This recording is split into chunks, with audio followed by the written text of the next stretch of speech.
Today on Your Ag Empire, we're talking about what it looks like to trade comfort for calling. Alex Lowery is a rural entrepreneur and the founder of multiple ventures: Lowry Co, Rural Changemakers, Middle of the Fields Media, and Sweet Bliss Candy Shop. She left the corporate job to build brands from the ground up, and she's not looking back. From coaching rural leaders to building a candy company that blends nostalgia with storytelling, Alex is here to remind us that small towns can have big dreams too. Alex, welcome to the show. Thank you for having me. Well, let's talk a little bit. I mean, from corporate to courage. This is going to be our theme for the first section here. But, you know, you left a stable, respected career in agriculture.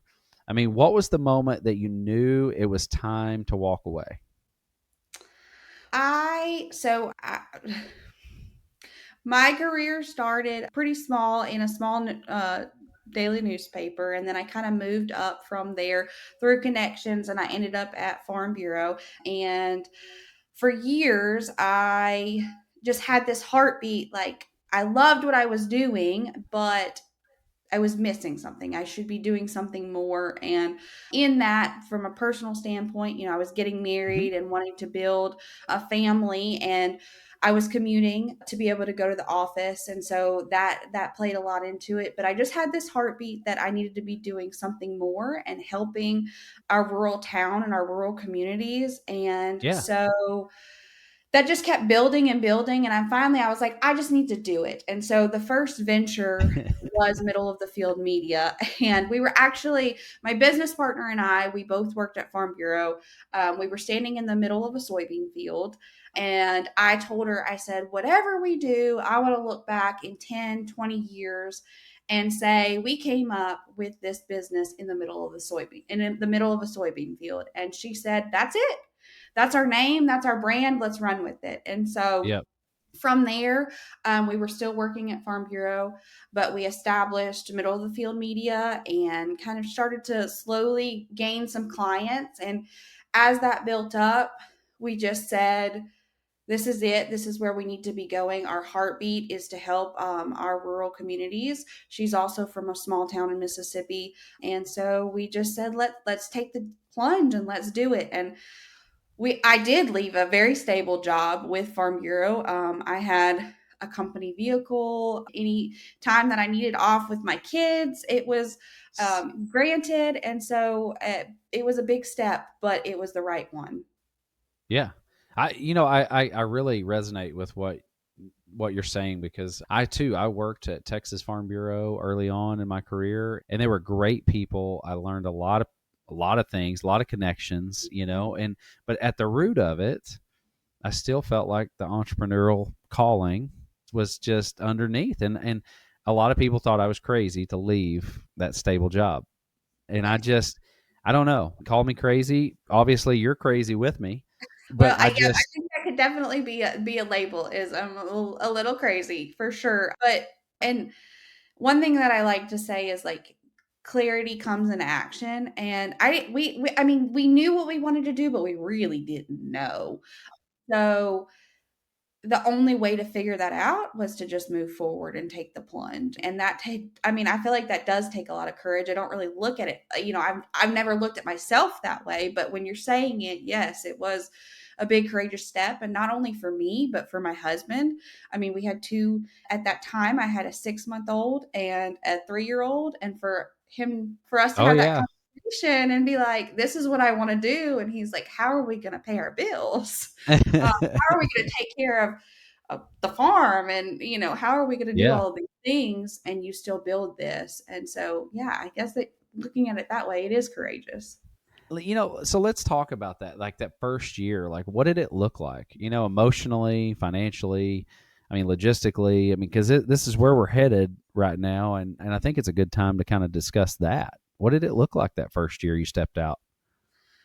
Emotionally, it was a roller coaster, just trying to figure out what that looked like and establish a schedule from a logistics standpoint, from personally and professionally. Like when you're going to a corporate job, these are the hours that you have to be there, and this is the work that you do in that time frame, and then you get to leave. And so having And that and you get a paycheck. exactly that consistent paycheck. uh, So, having the freedom to establish your own schedule, yes, it is freedom, but at the same time, you have to be very disciplined with that, because if not, a whole week will go by and you can say, what have I done to accomplish the big picture goal here? Absolutely. So, working through that and just kind of trying to establish that structure for myself, that was a little bit of a struggle, and having to, when I took this on, all of a sudden it was like the kids were all on, like I had systems and help, but from a financial standpoint, I couldn't pay for all of that. And so I also took some of that responsibility back as far as drop offs and pickups and everything. And, so having to finagle that into the logistical schedule and when my work time was going to be, when my family time was going to be. So that was a roller coaster. And I will say, from like an emotional standpoint, I did love my job, what I was doing at Farm Bureau. Yeah, I did And too. I knew that calling, and I knew that I made the right decision, but it still was kind of like a period of mourning what I thought my career was going to look like, what I thought I was supposed to be doing, just because I didn't have the clarity of where I was going yet. So that, working through that and kind of figuring out what that looked like, and that it was okay to mourn that. But on the other side of it, it was bigger and better things for myself and for my family. And I think too, growing up in rural America, and you look at the difference in the generations, and I think my grandfather, he worked at the same place for 35 years, and there was never a thought of changing jobs per se. That loyalty to the original that brought you to the dance, I mean, he was there. And then I kind of think as it's evolved, and with some of our employees that are younger, like it's been interesting to listen to the dialogue of how it's come full circle. I mean, we are at a spot where, you know, people are making the jump and there's not that connection. So like that is something I do understand that you're what you kind of went through that mourning phase because, you know, you've got the job that everybody told you was the good job. And the You had job that you thought steady. you were going to get when you graduated college, like that was the one that you were striving for. Yeah. Yeah. I mean, like everything you're like, man, like life hit exactly where I was supposed to be. But I think for us as entrepreneurs, like one of the things that we miss, and I think a lot of folks don't, it's enjoying the journey because what you start out doing today is not going to be what you're going to do 10 years from now or 5 years from now or 15. I think the journey is what really called me into the entrepreneurial space. Like I love fixing problems, whatever that is. Find the problem. And I find that all the entrepreneurs that I talk to all over the US, like they're the person trying to put the puzzle together. And that's what I was going to say. It's like a puzzle. And I love that. Is what's the problem and how do I fit all the pieces together to make Mm-hmm. it a solution for not just myself, but other people. And that's kind of been the heartbeat behind everything, behind middle of the field media, but also rural change makers. What would you say to someone that's kind of sitting in the same position right now that you and I were in at one point on whether or not to make that jump? What advice would you give them? Action brings clarity. If you have it in here and it is calling you and it's nudging you and it's not leaving, it probably never will. So take action on it. Even if it's a baby step, take those baby steps, and then when you look back in 3 months, 6 months, you'll realize those baby steps equaled one big step. And when you see that action and you start to gain that clarity, you'll jump headfirst in. Yep. That's I agree with you because I feel like what I was fearful about when I made that transition was that I would wake up and it'd be 30 years down the road and I didn't jump when I needed to jump and I Yes. would regret that. And that was what forced me to. And I'm not saying everybody's got to go down my path or your path, but And I think that can apply really to anything, whether you're wanting to take that jump into entrepreneurship or really any business, but just action brings clarity. And then, like you said, what do you want? I always think about this. What do I want to be sitting on my front porch with my husband looking back at when I'm 80 years old? What do I want to be able to tell my grandkids and great grandkids what my life was like and those lessons I've learned? And so that was a big image in my head in taking that leap. Do I want them to hear the stories of I never stepped out and followed my God given purpose and what I know was inside and just kept living a life, a half a life? Or do I Sure. want them to see me living and doing? And I think that changed a lot when I had my boys, Uh-huh. is it made that switch in my brain is what they see mom and dad do, they will know that they will be able to do. So do they really want to see mom not fully step into who she's supposed to be? Well, and I think too, I think the one thing that holds everybody back is failure, fear of failure. Oh yeah. And, You're gonna like, fail. you are going to fail. Get Like, used to that's that. part of Get it. comfortable with that because you will fail and you will constantly be pivoting. And that's something that I had to learn. Being a very type A, Yeah. Enneagram one reformer, like I like structure. I can be a perfectionist. And so knowing that, again, taking action, not everything has to be perfect, but will give you that clarity and will help you move forward, and that failure is okay. It's just make sure that you're learning the lessons in that Yeah. failure. Hey, we're both Aggies. So, like, we paid for our education there, and I will promise you never not even in entrepreneurship, you're getting an education every day. Yes. And but on the flip side, that's one of those things that I love about it is I am I do too. constantly growing. Yep. Let's shift gears a little bit. You're the founder of multiple ventures. How did you find clarity on what to build first? So I said previously that middle of the field media was like the first step. And that just came after years of saying, I want to help. I have this education, I have this experience, and I'm building brands and marketing campaigns for a corporate company. But I know all of these small businesses, entrepreneurs in rural towns that cannot afford a big time agency. Like, they're just not in Sure. the budget. It probably never will be, no matter how much they grow, but they deserve to have the same level of expertise and quality as a big corporate company. And so that was kind of the heartbeat behind it is, let me bring my experience, my education to these people that are my people. And so that was what pushed me to build middle of the field media. And then kind of transitioning from there, Sweet Bliss Candy Company was born through a consulting or meeting. So we went in with middle of the field media to a small candy store in central Mississippi, and the business owner didn't really have a plan, and so she was struggling, and so we went in to try to help. And through that process, it came about that she was just ready to step away from the business. And as we had learned more about it, my business partner and I, Karen, thought that we saw a lot of potential in the business and thought it would be Sure. something that we could help build. It was something different that our community really could come around and support. And so we acquired that business. At the time, it had a different name.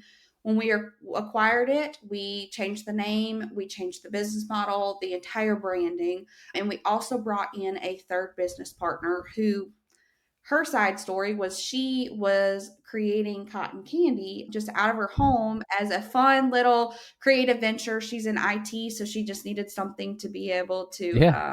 be Interact creative. with people. Yeah. So she came in, and with that, we were able to add all of our cotton candy products, all of our candy, and we just try to make it really unique and customized for all of our customers in our community. And that has been such a way to bring joy, just something different. And so that's kind of how Sweet Bliss started. Moving into rural change makers, that again came from just the heartbeat of there are so many things that I have learned in my entrepreneurship journey. And if I'm sitting here struggling to figure them out with Hmm. my education and my experience and all this, what about the people who are running businesses and doing things that don't have that experience? And so they must be struggling too. So let me take all the problems I've had and combine that and create a platform and a brand where I can share what I've learned with other Sure. people who are walking in the same. And Rural Changemakers, yes, it's for entrepreneurs and business owners, but really Hmm. I want it to be for just rural leaders, people that are trying to make a difference in their communities, whether it's the 4-H leader like Brooke and or the PTO mom at school or whoever Hmm. stepping into a leadership position within their community. I want to be able to provide resources and just a place and a community to talk about our struggles and our triumphs and just all the things. And so that's kind of how Rural Changemakers was born. Cool. What do you? So I've heard you reference this building a brand with heart. Now, what does that actually mean to you? Building a brand with heart. I think to me, that means it needs to be the root of who you are. I think you need to be passionate about what you're doing, and I think you need to let that show. And so I am very passionate about rural communities and branding and marketing and spreading joy. And so I think for me that shows at all of my businesses. That's where the branding comes from is those attributes shine through them. I like what you're saying there because I feel like I'm drawn to the small entrepreneurs that are genuine. I want to do business with folks that are one just good people, good humans. And I find it interesting. I love business. I don't care what it is. And so I think building brands with hearts, like one that resonated with me was the fact that I think we're getting back to that pull for a genuineness that used to exist. And I think we're seeing it kind of shift and go back that way. And it doesn't matter if it's a large ag retail, like an independent that's out there, that they're just genuine people and they're trying to save farmers money, or any business that's out there. I think it's been really fun to align yourself and work with those businesses on purpose. Yep, I agree completely. I mean, that is, and that's kind of my heartbeat too, is I want to be surrounded by genuine people because in the past in the corporate world that wasn't always the case. And so now I have the ability to do that. So why wouldn't Yeah, I? exactly. So, Sweet Bliss Candy Company, from strategy to sweets, let's talk about the candy. Like, where did the idea come from in the fact that, I mean, I know you went in to help, but was it overwhelming? I mean, to even think about buying this out, like this is interesting. Yes. Really, everything that I step into, I'm like, oh, wow, I'm overwhelmed. And that's one thing that I've had to work through with every business. But yes, let me start by saying owning a candy store and the candy brand was never on the table. This was never anything that I ever thought I would be doing. I had no desire to stand on concrete and spin cotton candy for hours and hours in a day, but it turns out I actually like doing it. It's very good quiet time, podcast time to listen. But, going into that meeting, we had prepared just kind of our standard like questions and how we start out that process of helping somebody reevaluate their brand and their strategy. And when we again kind of going back to that heart, we want to spread joy. Mhm. I want to spread joy. I want to let that light shine, and this was just an avenue to do that because who doesn't love candy? I mean, that brings a smile to everybody's faces. And so we went in and we completely flipped the model. So originally the owner was just had the store and Mhm. she was just selling, different kinds of package type candy and like gifts. And Mhm. so the way that we restructured was we started wholesaling. So we have about 25 wholesale retailers throughout the country. We actually just got one from Hawaii. We shipped Oh, cool. products to Hawaii. So that was pretty neat. And then we created a corporate gifting program. So we put together unique gifts for any kind of company, and we can customize it to their colors, their logo, whatever you have. We also started a fundraising program. So we've Hmm. partnered with a lot of local schools and different organizations to help raise funds, which has been, that in itself has been great because they're always looking for fundraising opportunities. And so you get to kind of spread that there and help it in that way. We also launched our website where you can actually purchase all of our products online. And then we brought in a lot of new products. So we carry over 70 gourmet type candies. We have over 20 different cotton candy flavors that we've developed ourselves in our store. We have cotton candy sushi, which is something that we've developed. Nobody else has it. So we roll cotton candy into sushi. We have cotton candy cakes. The possibilities are endless. And my one of my business partners, like that's all she does is develop new stuff. And so That's cool. that in itself has been so helpful to the brand to be able to introduce and really be unique in our offerings because you can't find a lot of what we offer.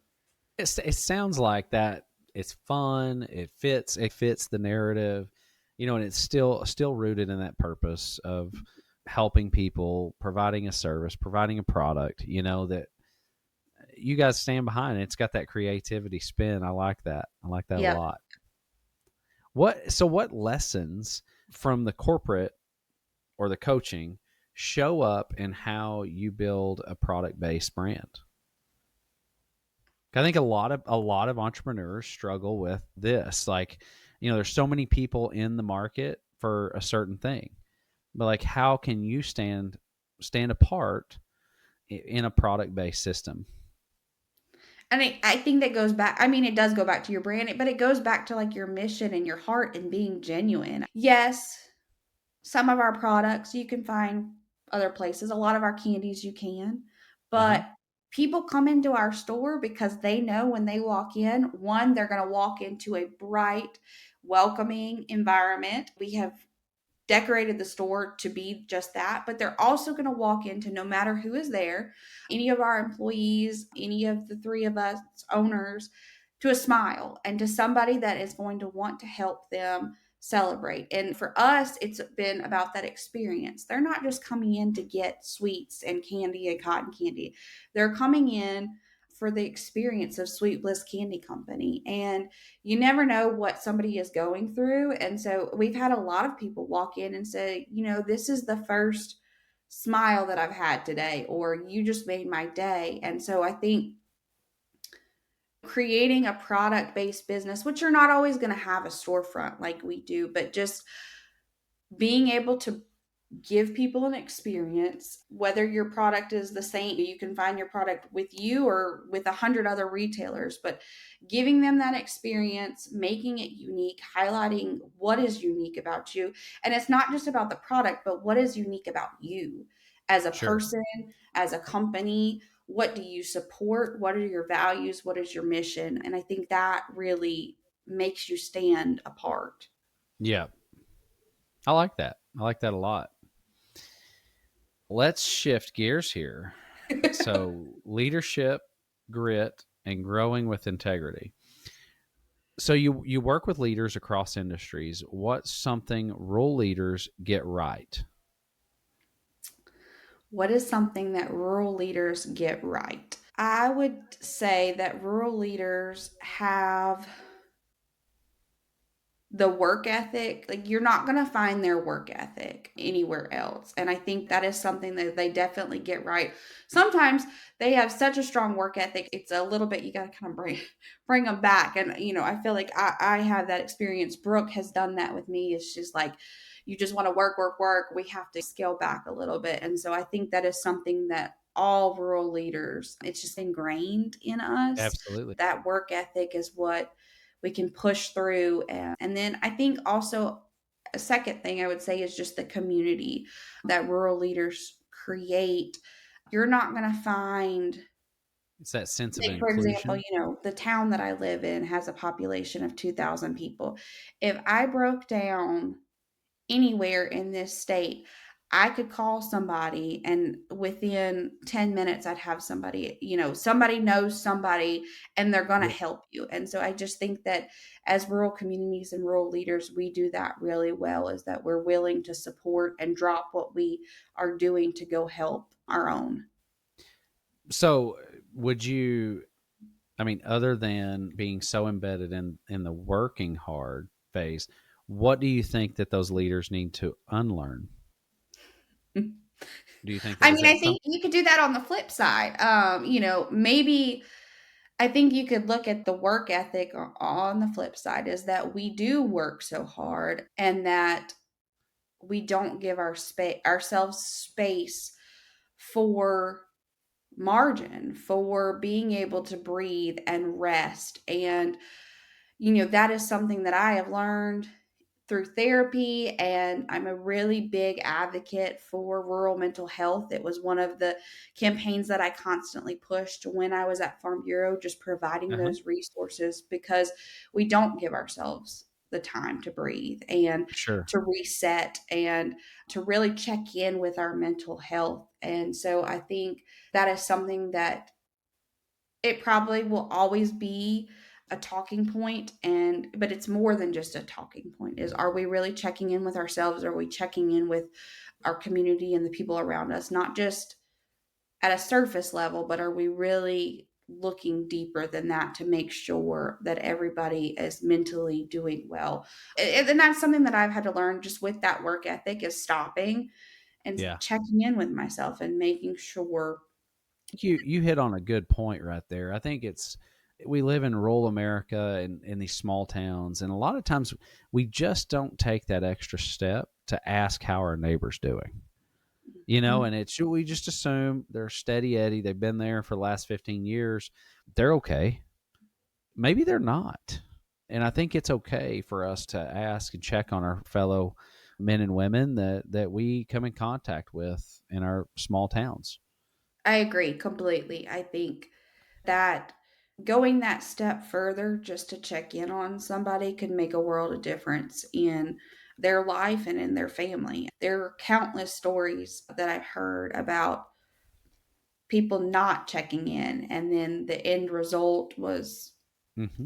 that they did something drastic. And so I think that it can save someone's life. And I think that we, as rural leaders, need to make sure that those resources are available to our community and to the people that we're surrounded by. But also, we need to talk about it as rural leaders. It's our job to talk about it and kind of get rid of the stigma around mental health and checking in with the people around us in our community.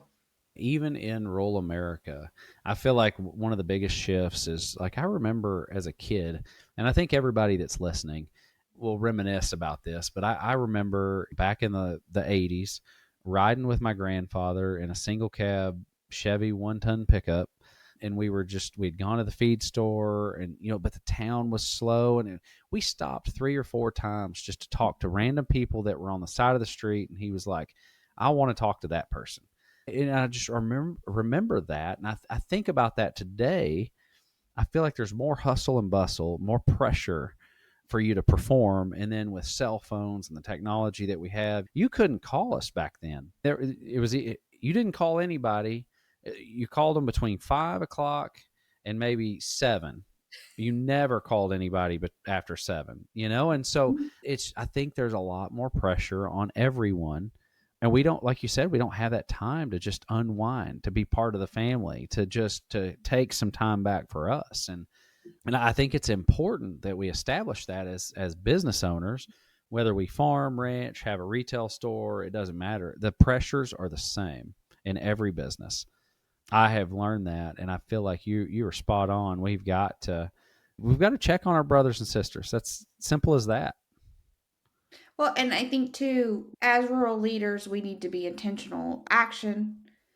People people take more from action than from words. So if I, as a leader, am telling somebody you need to do this and this, whether I'm coaching or speaking to Hmm. check on your mental health, if I'm not doing it myself, then where's the meat behind that? And so I think this is something that you have to be very, very intentional about, is building it into your day. And that is something that I have had to learn in this entrepreneurial journey, is building that margin, building that time to reset and really reflect. Because like you said, we're inundated with phones and computers and technology, and we have lost some of that. But I think that it's something that we can get back if we're just intentional about it.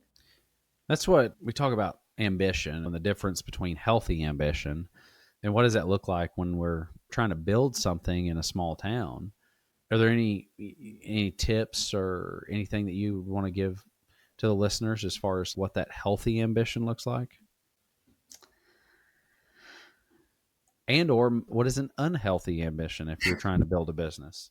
Well, I can tell you what the unhealthy is because I've lived it. I think that unhealthy is just going and never stopping to check in and letting the business or the work interfere with your family. That was a big trigger for me at the beginning. Is I started to realize what I was trying to build and the financial strain that it was causing for our family, and just trying to finagle everything was letting that affect how I was acting within my family, within that family time. And so being there are a lot of traits that are good traits when you're an ambitious person that can verge on negative if you let them. And so I think it all goes back to just being very intentional with your time. And one way that I've done that is just trying to have kind of that structured schedule of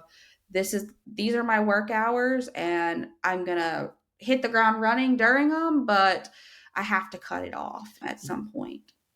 I know I feel it. Holly, my wife, and I, we were talking about this, and you get that email, and it's like sometimes you got to prioritize, like, this 4 hours I'm working on this, and Mhm. then I will answer that email in 4 hours, but I'm not doing Right. it right now because it's going to sidetrack me. The whole day is going to be ruined if I start going down that path. Yes, I And I agree. And think taking back our hours is huge. yes, and I know I keep saying this word, but just being intentional about everything. And that takes being overly ambitious. And when I started noticing those patterns that were kind of leading to unhealthy habits, is you have to again be willing to confront yourself, like the negative parts of yourself, which are hard, and say, what, get to the root cause of why am I carrying out these things. And that takes a lot of reflection time. And so I think when we build reflection time and reset time into our daily schedules, it can keep us from rolling into those patterns. Yep, that's perfect. Let's shift gears to personal growth and real life balance. So, you're a mom, you're a business owner. How do you manage that mental load of both? Because if you've got two boys, I don't know how old they are, but I'm sure they. I just remember my brother and I, we could tear up everything. And poor mom, like, I'm surprised she's still got it all together. Yes. So my boys are now 5 and 2. So even at this young of an age, they can tear up everything, especially with the amount of space that they have to run and play. You would think that would be helpful, but it seems like it's just widened the things that they can tear up. Just balancing that. When I started all of this and decided that I was going to leave corporate, in a large part, it was because, like I said before, I wanted to be able to show the boys, like, this was put on mama's heart. This was my purpose, and I want to fulfill that so that they know that they can do the same thing as they grow. So that was a big indicator in that. But just coming back, I knew that I wanted the flexibility. So, I wanted all of that. I wanted the flexibility to be able to be a part of their lives. My parents worked constantly. We Sure. lived overseas. Like, my dad was traveling all of the time, and I didn't really have that relationship with them that I would have liked to. And so I knew that I wanted my boys to have that with me. I wanted them to know me as a person, not just as a parent. And so that was a big decision in this. And so I have that written, the boys, like, I have their pictures in here in my office, just as a reminder for that balance and getting back to that intentionality. These are my hours with them. I only have so many hours before they grow up. And so I have to, no matter whether I'm tired or I'd rather be working on this, I have to be intentional with that time with them and cutting it off. And it's not easy. I mean, balance, and I really don't like the word balancing Sure. because that would indicate that you stand still, you balance, but it's like spinning plates. Like it's constantly more reprioritizing in the day what is the most important. And so yeah, that some days by the end of it I'm like, oh my gosh, what in the world? It feels like I've lived a year in one day. But Sure. being an entrepreneur and having these businesses has given me the ability to be a present mom, and I can't trade that for anything. So my kids are a little bit older than yours, and I'm starting to see where maybe the entrepreneurial mindset is shifting into my kids, and I feel like that's fun to see develop. So I think I don't know. It's tough being a business owner and having a family. I think that's one of the toughest things that our listeners, anybody that's out there that farms, ranches, has a business, that struggle of time. I think that is one of our biggest that we have to. But look at it from this point of view. You were in corporate. It's tough being a parent and working full time for somebody else. So it's almost True. like choose your hard, choose your Yeah. tough. And at least in this scenario, I do have control over my time. And if Yeah. something doesn't get done, that's on me. Like I have the same Yeah. 24 hours in a day. I just have to prioritize how I'm using them and what is the most important. Yeah, and sometimes like I know like I'll bust out of here and go do whatever from 3 o'clock till 5 or whatever it is that the kids need to do or what want to do, and then I'll come back to the office after dinner or something, and they always want to know why I'm always working. I'm working the same amount. It's just I've been able to take and spread that where it needs to fit. Exactly. And you say and seeing that entrepreneurial spirit in your kids, my 5-year-old, that is his candy store. I have to go work at the That's candy cool. store. But that is such a neat thing to see because it has opened up I love. the ways that we can give responsibility for his age. So that is his candy store. He goes and he helps work. He helps put candy bags together. He's the only person that works with us that has ever earned a tip. That's So good. he likes to charm the customers, but it has been such a neat experience to be able to give him that age appropriate responsibility. We have all our livestock and everything here, and he helps with that. But kind of being in a business, more professional setting, and giving that He's eating responsibility, it it's up. been such a neat thing to that we would never have been able to give him before. Sure. Let's shift gears a little bit. Define success today versus when you started. Ooh, okay. I think success for me when I first started was let's pay my bills. Let's make a little let's make a Yeah. little bit of money to make sure that this is worth it. And that is still a defining factor on success now, but I think it's just opened up. Again, going back to action brings clarity. Success now really just I want to make sure that the legacy that I leave is one that was positive and one that I can pass down to my family, and one that if if and when something ever happens to me, people can look at me and my businesses and truly say she was a woman of God. She lived her life to shine joy onto others through every venture that she ran, started, created, and that she spread that into her boys and her family. And just the definition of success, I don't think that will ever change now, is what can I build to leave a legacy and really impact and invest and serve others. Sure. I like that.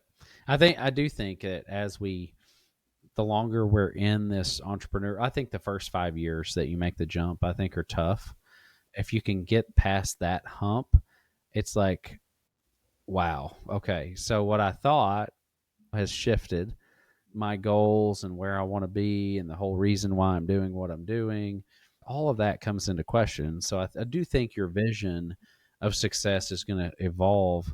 Call it every 10 years, every decade. You may reevaluate what you're doing and why and how you got there, where you want to go. And I think it's okay. Yeah.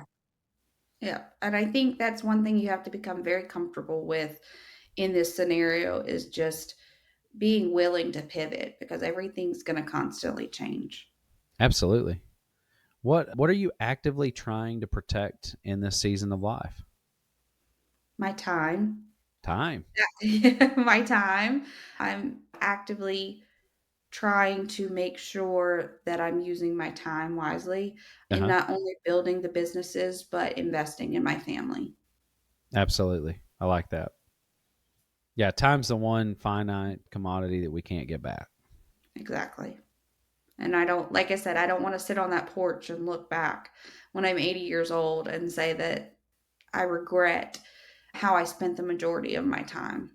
Absolutely.